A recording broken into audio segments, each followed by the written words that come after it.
Okay. Present type ആയോ? ഏതാ? Present type ചെയ്യട്ടെ.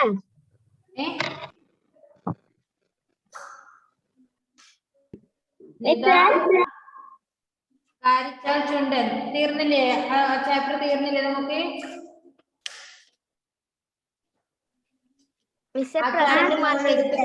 അതിന്റെ എക്സസൈസും ഫുൾ ചെയ്തു. എല്ലാവരും നോട്ട് കംപ്ലീറ്റ് അല്ലേ? എത്ര പേരുടെ നോട്ട് കംപ്ലീറ്റ് ആണ്?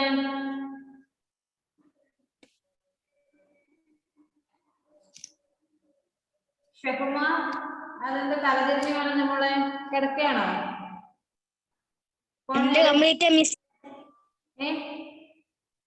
സാമുവൽ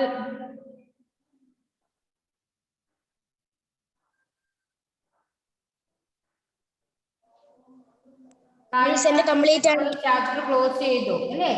അത് ഫുള്ള് കഴിഞ്ഞില്ലേ? അതിന്റെ വർക്കും കഴിഞ്ഞു. എല്ലാവരുടെ നോട്ട് കംപ്ലീറ്റ് ആണോ? എല്ലാവരും അതിന്റെ ടൈപ്പ് ചെയ്തിട്ട് എല്ലാവരും പ്രസന്റ് ടൈപ്പ് ചെയ്തിട്ടാണേ.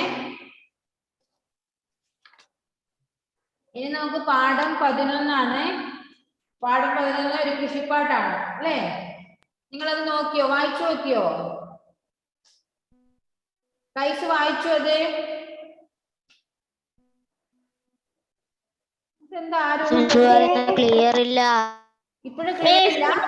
കേൾക്കുന്നില്ലേ? ക്ലിയർ ഇല്ല. ക്ലിയർ ഇല്ലേ? കട്ടായി പോകുന്നുണ്ട് ഇടയ്ക്ക്. സ്ട്രക്കായി പോന്നോ?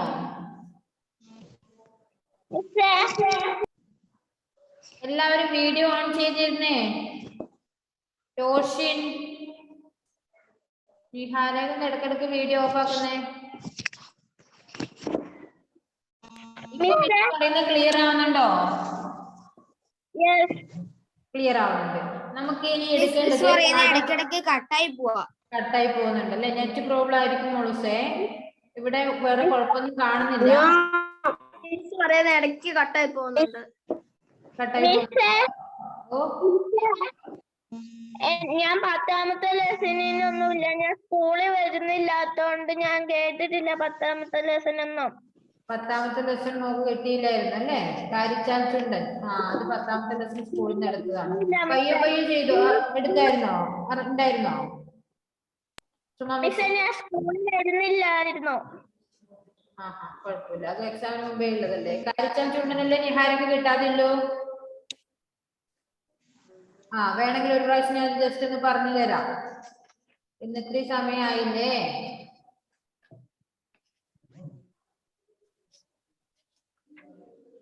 അത് ഫുള്ള് നമ്മൾ ക്ലാസ്സിൽ നിന്ന് കഴിഞ്ഞതാണ്. അതിന്റെ ക്വസ്റ്റ്യൻ ആൻസറും എല്ലാം ചെയ്തു. എക്സസൈസ് ഫുൾ കംപ്ലീറ്റ് ആക്കി.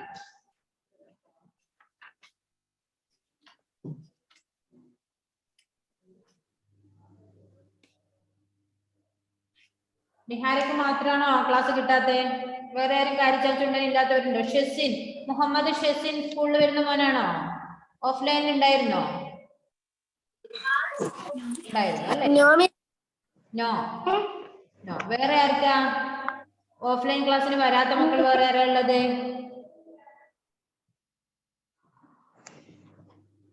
ഹസ്ന ഷെറിനും അല്ലേ?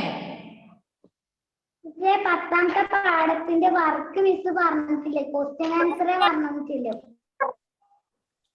വർക്ക് പറഞ്ഞിട്ടില്ല, ക്വസ്റ്റ്യൻ ആൻസറേ പറഞ്ഞിട്ടില്ലോ? അതാരാ പറഞ്ഞേ?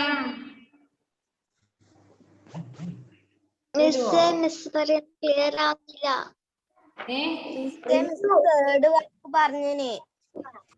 ക്ലിയർ ആകുന്നില്ല. ഇനി എന്താ ചെയ്യേണ്ടപ്പ മിസ്? പറഞ്ഞുതരാം, എല്ലാം പറഞ്ഞുതരാം. Don't worry. 10ാമത്തെ ചാപ്റ്ററിന്റെ മൊത്തം പറഞ്ഞതാണ് എന്റെ മിസ്. ഇനി 4th 1 തൊട്ടാണ് അങ്ങോട്ട് പറയണ്ട്. പൂരിപ്പിക്കാൻ മുതലല്ലേ? യെസ്. ഓക്കെ. അപ്പൊ ഈ ക്ലാസ് അറ്റൻഡ് ചെയ്യാത്ത മക്കളൊന്ന് ശ്രദ്ധിച്ചോ. ഇതിപ്പോ നമ്മൾ പഠിച്ചത് കാരിച്ചാൽ ചുണ്ടൻ വള്ളം എന്ന് പറഞ്ഞ എന്താ? പ്രശ്ന കേട്ടിട്ടുണ്ടോ? ജസ്റ്റ് മിസ് ഒന്ന് ക്രോഡീകരിച്ച് പറഞ്ഞുതരാം. വള്ളം എന്ന് പറഞ്ഞ തോണിയാണ് അല്ലേ? കാരിച്ചാൽ ചുണ്ടൻ വള്ളം കളിയാണ്. കാരിച്ചാൽ ചുണ്ടനെ കുറിച്ചുള്ള പാഠമാണ് ഈ 10ാം പാഠം. ഒന്ന് എല്ലാവരും ശ്രദ്ധിച്ചോ. ഹസ്ന, പ്രത്യേകിച്ച് ഹസ്ന, നിഹാര, ഷസിൻ, ഇങ്ങനെയുള്ളവരെ. അപ്പൊ മിസ് ഒന്ന് വായിക്കാം. എല്ലാവരും ടെക്സ്റ്റ് ബുക്കിലേക്ക് ഒന്ന് നോക്കിയേ. പുന്നമടക്കായലിന്റെ ഇരുവശങ്ങളിലും തടിച്ചുകൂടിയ എല്ലാ വള്ളംകളി പ്രേമികൾക്കും നമസ്കാരം. അല്ലേ? നമസ്കാരം പറയാണ് ആദ്യം തന്നെ. പുന്നമടക്കായലിന്റെ ഇരുവശങ്ങളിലും, അതായത് കായലിന്റെ 2 വശങ്ങളിലും തടിച്ചുകൂടിയ എല്ലാ വള്ളംകളി പ്രേമികൾക്കും നമസ്കാരം. 64ാമത് നെഹ്റു ട്രോഫി വള്ളംകളി മത്സരത്തിന്റെ ഫൈനലാണ് ഇതാ ഇപ്പോൾ ഇവിടെ നടക്കാൻ പോകുന്നത്. കമന്ററി ആണല്ലേ? ഇവിടെ എന്തോ വലിയ മത്സരം നടക്കാൻ പോകുന്നു, അതിന്റെ കമന്ററി പറയുകയാണ്.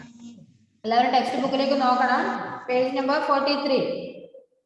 നാടിന്റെ നാനാഭാഗങ്ങളിൽ നിന്നും എത്തിച്ചേർന്ന അനേകായിരം ആളുകളെ കൊണ്ട് കാരിച്ചാൽ എന്ന ഈ കുട്ടനാടൻ ഗ്രാമം നിറഞ്ഞു കവിഞ്ഞിരിക്കുകയാണ്. ഇത് വിചാരിച്ചാല് ഈ കുട്ടനാടൻ ഗ്രാമം ഫുൾ നിറഞ്ഞ് കവിഞ്ഞിരിക്കുകയാണ്.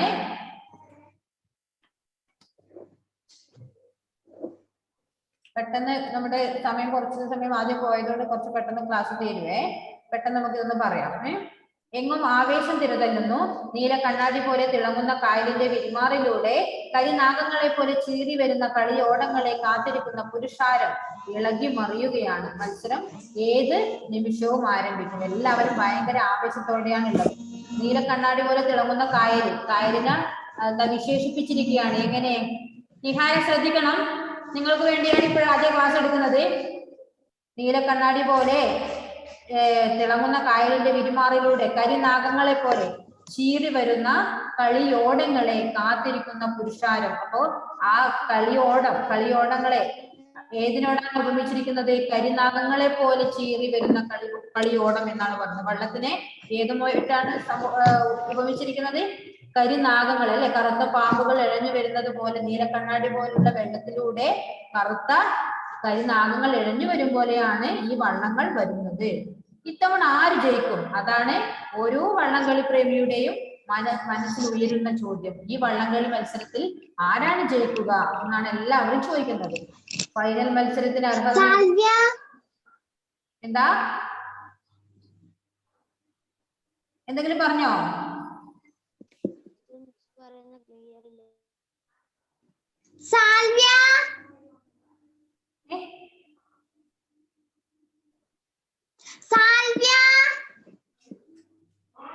മനസ്സിലാകുന്നില്ല, എന്താ ചോദിക്കുന്നേ?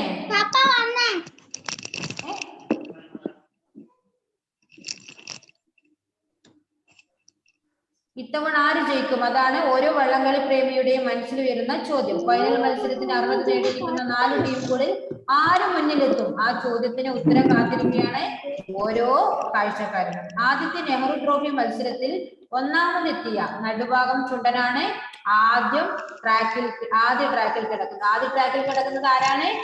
നടുഭാഗം ചുണ്ടൻ. എല്ലാവരും ക്ലാസ് ശ്രദ്ധിക്കണം.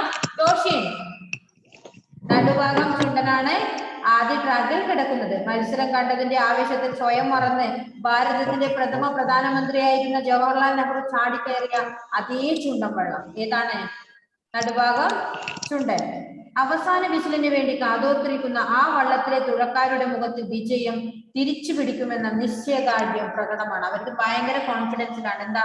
നമ്മൾ തന്നെ ജയിക്കും. ഭാരതത്തിന്റെ പ്രഥമ പ്രധാനമന്ത്രി, അന്നത്തെ പ്രധാനമന്ത്രിയായിരുന്നു നമ്മുടെ ഭാരതത്തിന്റെ പ്രധാനമന്ത്രിയായിരുന്ന ജവഹർലാൽ നെഹ്റു ഈ ആഘോഷത്തിന്റെ ആവേശത്തില്, ഈ നെഹ്റു ട്രോഫി വള്ളംകളി കണ്ടുകൊണ്ടിരിക്കുന്ന ആവേശത്തില് ഈ വള്ളത്തില് ചാടി കയറിയിരുന്നു. രണ്ടാമത്തെ ട്രാക്കിൽ ആരാ? രണ്ടാമത്തെ ട്രാക്കിൽ നിരവധി തവണ ജേതാക്കളായ ഗബ്രിയേൽ എന്ന ചുണ്ടൻ വെള്ളം. ആരായിരുന്നു?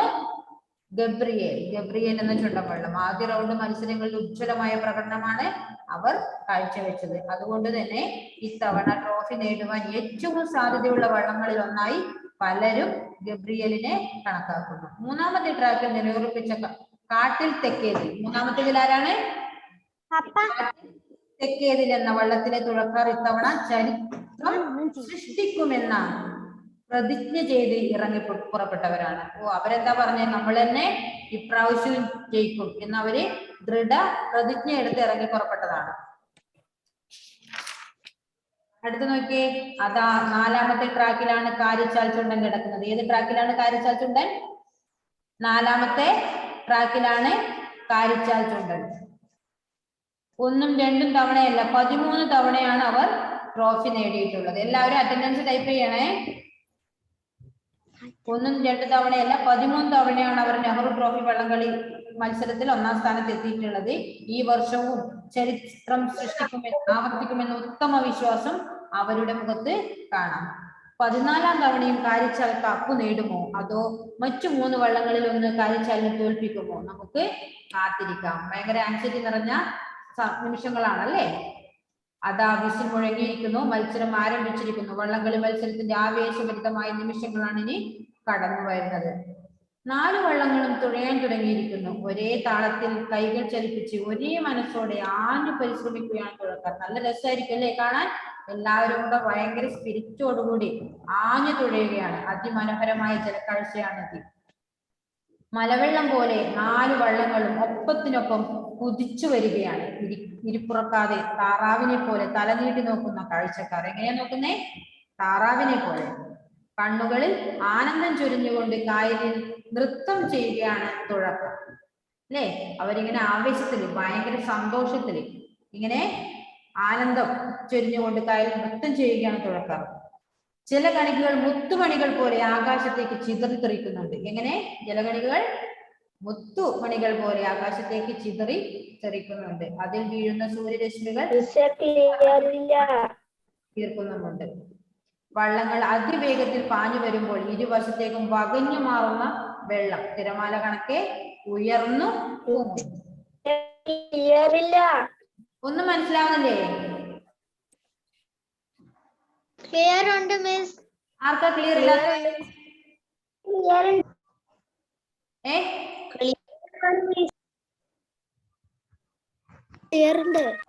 ഇല്ലേ? പെട്ടെന്ന് ഇത് തീർക്കാം നമുക്ക്. ഇത് നിങ്ങൾക്ക് എടുത്ത് പാടല്ലേ, ഒന്ന് ജസ്റ്റ് ഓടിച്ചു വിടാം. ആർപ്പ് വിളികൾ അട്ടഹാസമായി മാറുകയാണ്. ആരാണ് മുന്നിൽ? ആർക്കും പറയാൻ കഴിയില്ല. 4 വള്ളങ്ങളും ഒപ്പത്തിനൊപ്പം കുതിക്കുകയാണ്. നിമിഷങ്ങൾക്കുള്ളിൽ ഇതിലൊരു വള്ളം ആദ്യം ഫിനിഷിംഗ് ലൈൻ തൊടും. ആരെങ്കിലും ഒരാളല്ലേ ജയിക്കൂ? 4 വള്ളങ്ങൾ മത്സരിക്കുമ്പോൾ ഒരു വള്ളല്ലേ മുന്നിലെത്തൂ അല്ലേ? ഇതിലേതെങ്കിലും ഒരു വള്ളേ മുന്നിലെത്തൂ. അതുവരെ നമുക്ക് ക്ഷമിച്ചിരിക്കാം. അതാ 4 വള്ളങ്ങളും മധ്യഭാഗം പിന്നിട്ടിരിക്കുന്നു. കാരിച്ചാൽ ഒരു കൈപ്പാട് മുന്നിലാണ്. ഇല്ല, ഗബ്രിയേലും ഒപ്പം തന്നെയുണ്ട്. നടുഭാഗം ചുണ്ടനും വിട്ടുകൊടുക്കാൻ ഭാവമില്ല. തെക്കേതിൽ ഒരൽപ്പം പിന്നിലാണ്. പക്ഷേ അവരും പ്രതീക്ഷ കൈവിടുന്നില്ല. എല്ലാം ഒപ്പത്തിനൊപ്പാണ് അല്ലെ. ഓരോരു കൈപ്പാട് അകലെയായിട്ട് 4 നിൽക്കുകയാണ്. കരഘോഷങ്ങൾ ഉച്ചത്തിലാവുകയാണ്. കായലിന്റെ ഇരുകരങ്ങളിലുമുള്ള വള്ളംകളി പ്രേമികൾ സ്വയം മറന്ന് ആനന്ദ നൃത്തം ചെയ്യാൻ തുടങ്ങിയിരിക്കുന്നു. എല്ലാവരും ഭയങ്കര ആവേശത്തിലാണ് ഉള്ളത്. വഞ്ചിപ്പാട്ടിന്റെ വായ്ത്താരി ഉയർന്നു കേൾക്കാം. തിത്തിത്താരോ തിത്തിത്താര തിത്തേ തകതേതോ. വഞ്ചിപ്പാട്ട് കേട്ടിട്ടുണ്ടോ നിങ്ങള്? കേട്ടിട്ടുണ്ടോ? ക്ലിയർ ഇല്ല. കാരിച്ചാൽ ചുണ്ടനെ പിന്തുണയ്ക്കുന്നവർ അത്യാവേശത്തിലാണ്. അവർ അലറി വിളിക്കുന്നുണ്ട്. അതാ ഗബ്രിയേൽ കുതിച്ചു വരുന്നു. ഗബ്രിയേൽ ജയിക്കണമെന്ന് ആഗ്രഹിക്കുന്നവർ ഇളകി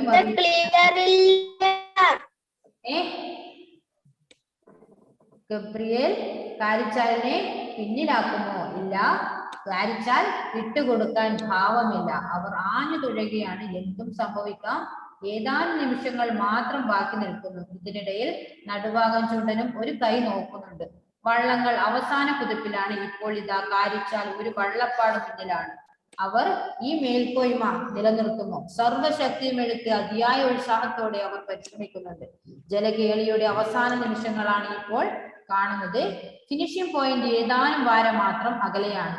വീറോടെ പരസ്പരം പൊരുതുന്ന വള്ളങ്ങൾ. അവസാന നിമിഷങ്ങളിലെ ജീവൽ മരണ പോരാട്ടം. ഇതാ പോരാട്ടം അവസാനിക്കുകയാണ്. കാരിച്ചാൽ ചുണ്ടൻ, അതെ, കാരിച്ചാൽ ചുണ്ടൻ ഫിനിഷിംഗ് ചെയ്തിരിക്കുന്നു. 14ാമത്തെ തവണയും കാരിച്ചാൽ ഇതാ വിജയിച്ചിരിക്കുന്നു. ആരാ ജയിച്ചത്? കാരിച്ചാൽ ചുണ്ടൻ.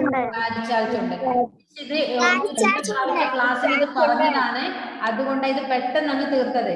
മനസ്സിലായോ? ഈ ക്ലാസ്സിൽ ഇല്ലാത്ത മക്കൾക്ക് കൂടെ ഒന്ന് കൂടാൻ വേണ്ടി. മനസ്സിലായോ? അപ്പോ ഇത്രയും, അതായത് 13 പ്രാവശ്യവും അടുത്ത് അല്ലെ, എല്ലാ 14ാമത്തെ പ്രാവശ്യവും ഇപ്പൊ സമ്മാനം കരസ്ഥമാക്കിയത് ആരാ?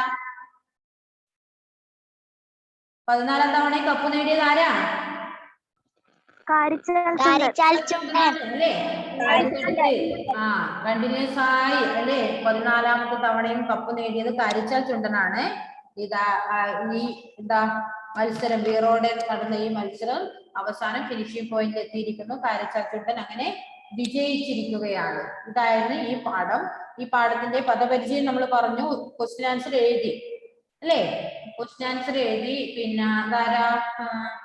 എവിടെ നമ്മുടെ നവമി ഉണ്ടായിരുന്നല്ലോ ഇപ്പോ? ഉണ്ടോ? ഓക്കെ. ഇല്ലെങ്കിൽ റിലു ആബിദ് ആ എഴുതി ക്വസ്റ്റ്യൻ ആൻസർ ഇന്നൊന്ന് ഗ്രൂപ്പിൽ ഷെയർ ചെയ്യണം. നമ്മൾ അന്ന് ക്ലാസ്സിൽ ചെയ്ത് അത് എഴുതാത്ത മക്കളൊന്ന് എഴുതിക്കോട്ടെ. അതായത് ഇപ്പൊ ഹസ്ന